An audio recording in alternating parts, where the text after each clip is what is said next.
So the biggest issue in Shoreham at the moment is the problem over the allocation of secondary school places, where no fewer than 52 pupils from Adur have not been allocated one of their top 3 preference schools.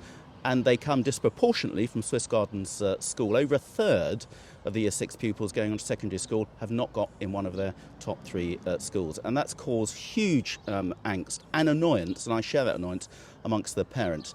Councillor Kevin Boram, who's the local county councillor with me today, and the other county councillors and I were not given any warning of this by West Sussex County Council. The communication has been appalling, and clearly they've messed up on their numbers. They did this some years ago when some of us foresaw some of the shortages of places coming down the line, and it's not been solved, and it should have been solved. There were ways of solving it, and lo and behold, out of the blue, a lot of parents now having looked at the prospect of their kids going to Worthing. That in itself is not the problem, because many Shoreham kids go to Worthing schools, but there was no preparation for it, no warning at all.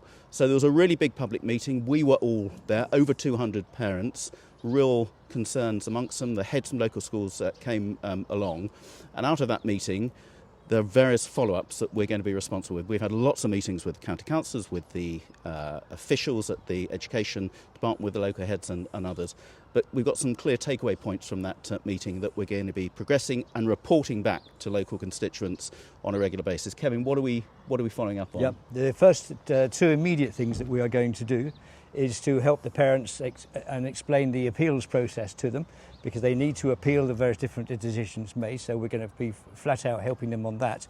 Secondly, the parents have got real concerns about transport to St Andrews, so we'll be working with the St Andrews School and the local education department to see what transport arrangements we can put in place.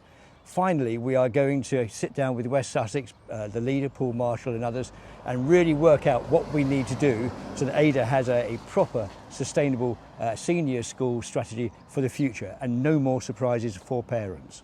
So there's a lot of stuff that's been going on, but there's a lot of stuff that needs to happen. This can't happen again. It's not fair on those parents and their kids. Big uncertainty has been caused by that.